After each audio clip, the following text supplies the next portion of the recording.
Welcome to the Beauty of Better podcast, where we help moms thrive in health and faith. Hey mamas, welcome back to our podcast. Today we are going to continue our dive into talking about different nutrients. If you tuned in last week, we were talking about vitamin D and kind of sources and why that's important for our bodies. And today we're going to talk about calcium and kind of how vitamin D and calcium work together and why those are important to get from the foods that we eat and kind of why that's important. So one of the big things with vitamin D in particular is that it helps make sure your bones are strong. And strong and dense bones are really important, especially as you move into aging, to prevent that breakage from like a simple accident, a simple trip or a simple fall. And we really want to make sure that we're taking care of our bone health. And so we'll talk about that to prevent that bone loss or bone fractures, and kind of how calcium and vitamin D work in concert with one another.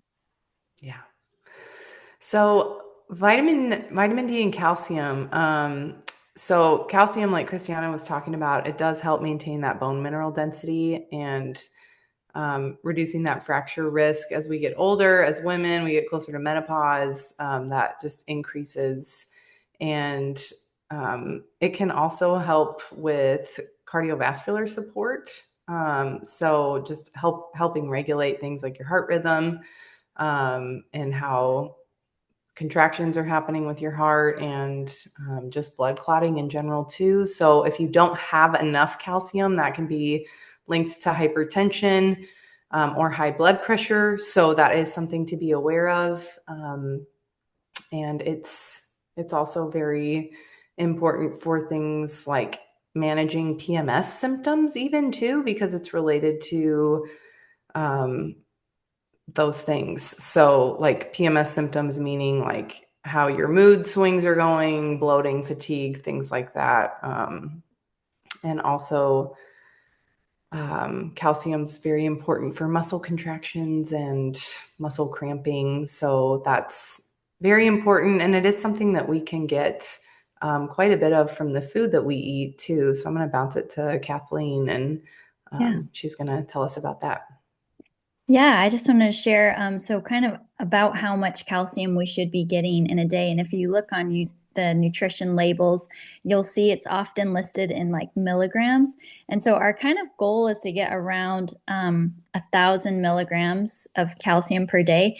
And honestly, this is achievable by food alone.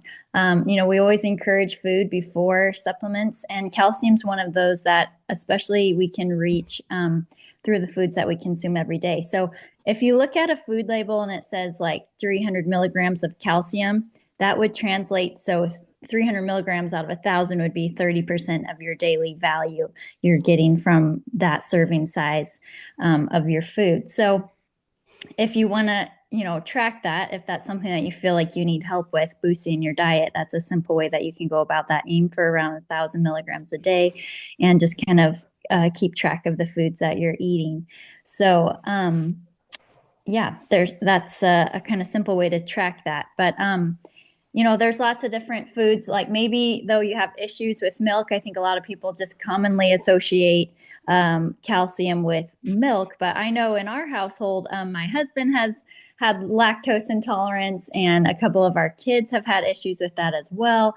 So that might not be your go-to thing, is like the dairy options. For me, I call myself, I have an iron stomach of the Midwest. I was actually raised on like Crisco. So I'm like, I can like handle, I know, right? I joke about it. I joke about it now. But like, I just feel like I can consume anything and it just slides through. But I know not everyone's like that. So, there's lots of other ways to find calcium. Just a few examples, soy is a way that you can get calcium in there, broccoli, oranges, kale. We'll make a list of these foods like on our Instagram that will just help give you some other ideas. But I just wanted to say that just to encourage you. Also, a lot of breads are fortified with calcium. A lot of different foods, sometimes cereals are fortified with calcium as well. So we can often get this through our diet alone. But maybe I'll hand it over to Danielle if you had some thoughts that you wanted to share. Yeah, I was even just going to preface this episode because we are switching it up a bit. So typically in this series, we've been going through a research article and kind of dissecting it for you. But we felt like, calcium is one of those more well-known minerals that we know that we need, and we hear about it a lot as we're aging. And so this week we changed it up and we're actually using a great website. It's bonehealthandosteoporosis.org, and we're going to link that to our podcast transcript on our website. So if you want to read through it, you can. And it just has really great information about why is calcium so helpful, as we've mentioned, just with bone health and as we age and bone density and preventing breaks and falls and just getting stronger. The other thing I wanted to point out with this is the importance of vitamin D. And I know Christiana touched on this as well, and Kelsey, but your bones cannot absorb calcium without vitamin D. And in our last episode, we really talked about how so much of the country, so many people in the country are vitamin D deficient. And so you really, really need to be making sure that you're getting your vitamin D along with your calcium so that they can work as a pair and they can work together to help build your strong bones. Because at the end of the day, if you're eating all the calcium and taking even calcium supplements, if you don't have vitamin D, it doesn't matter. Yeah. And so you really need to be making sure that you're getting your vitamin D with your calcium. And as Kathleen mentioned, a lot of those foods are really high in calcium. And you can look on this website, it has a whole list for you. Anytime think like green leafy vegetables, a lot of times those have almost a quarter or a third of the calcium that you need, which is why it's like if you're getting your fruits and vegetables, you're getting dairy or some kind of dairy alternative, and you're getting those things 3 times a day, you're probably getting the calcium that you need. So I feel like this one isn't quite as hard to attain like we've talked about with protein, where it's your part-time job. It's a little easier to get. But I think the harder portion to get is the vitamin D that works with calcium. So I think just being aware of that and making sure that you're getting both together is so, so important. And then kind of building off of that too, with calcium, our bodies can't produce its own calcium. And so that's why it's so important that we are getting that from food. And then if we don't have enough calcium, and maybe, you're not eating that well, or maybe it's not absorbing because the vitamin D isn't playing its part, you're going to have that calcium stolen away from your bones. So that's going to really negatively impact it. So it's not just, build it, but it actually can have the reverse impact. So we really do need to make sure that's coming into play with nutrition. And we do lose calcium through, sweat and nails and skin and different things like that.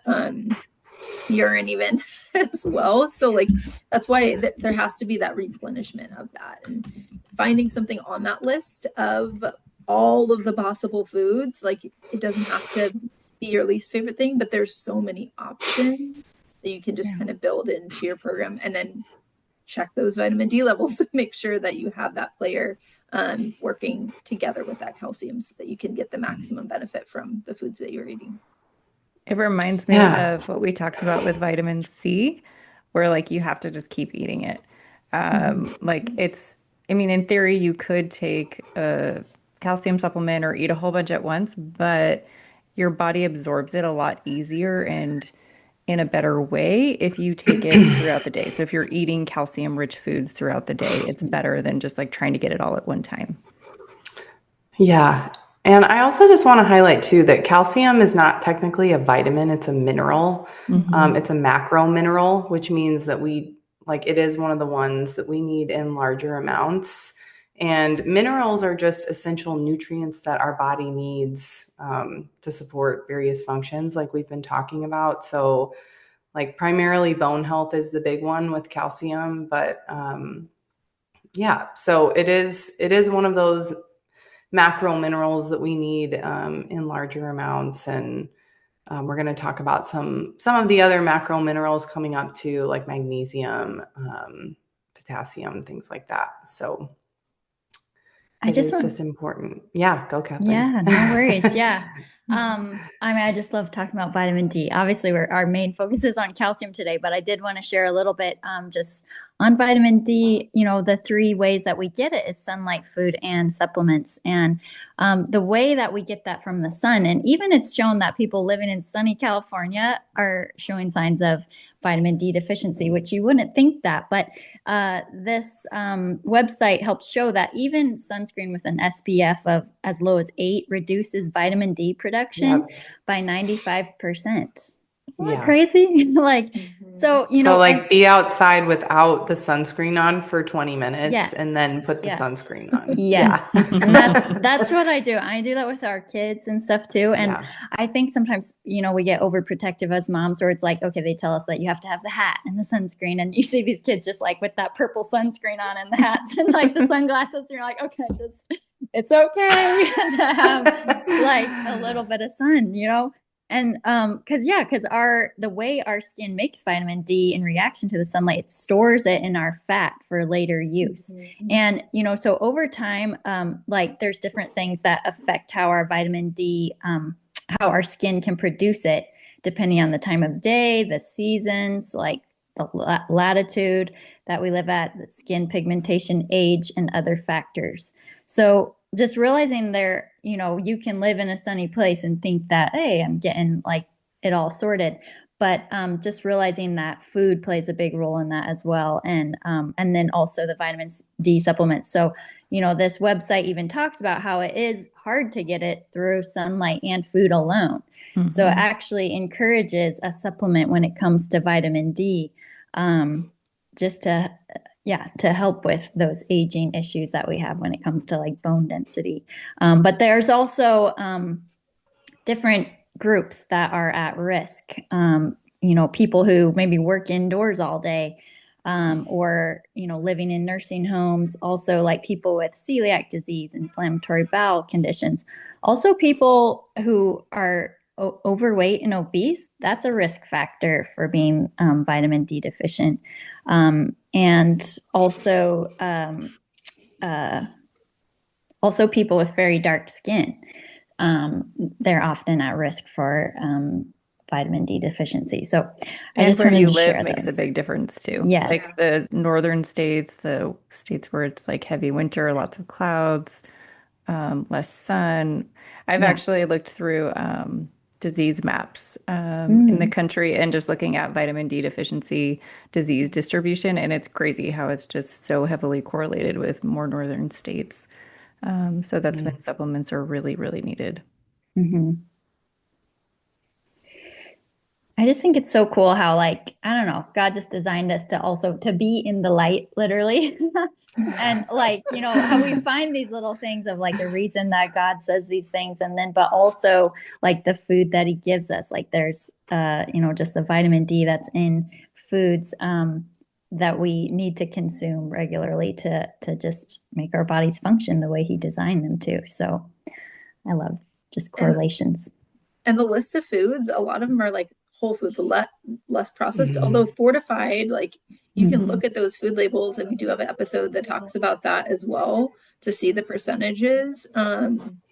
But yeah, trying to have more of those like whole foods in your routine and less processed could get it in its more natural state, but fortified is still better than not. So so just recognizing like our bodies need both vitamin D and calcium, and if we're not getting it, we are going to have detrimental effects. And just like we've talked about in the previous episode too, make sure that you're connecting with your provider, because you might be noticing different symptoms or ailments that you think are tied to something else that you have health wise, but sometimes maybe it is just tied to a nutritional aspect. So it's good to always kind of do some of those follow-up tests and really dig in and see how you can like optimize your health through like these simple changes. Yeah. Mamas, we hope you're encouraged this week, and just really as you start taking a look at where are you getting your calcium and how much are you getting in a day, and how easy it's actually to get through food, but also how we have to work on vitamin D a little bit harder so that they can work hand in hand. And we just hope that you're encouraged by this episode and empowered by this episode. And again, to have conversations with your physicians, but also to just feel like you're getting what you need to get. And that's a good feeling. And so we hope you're blessed by this, and as you take one small step to becoming better. Thanks so much for listening to the Beauty of Better podcast. If you liked today's episode, don't forget to subscribe. Connect with our community and check out other resources on our website at beautyofbetter.com. We hope this podcast helped you take the next small step to find the beauty in becoming better.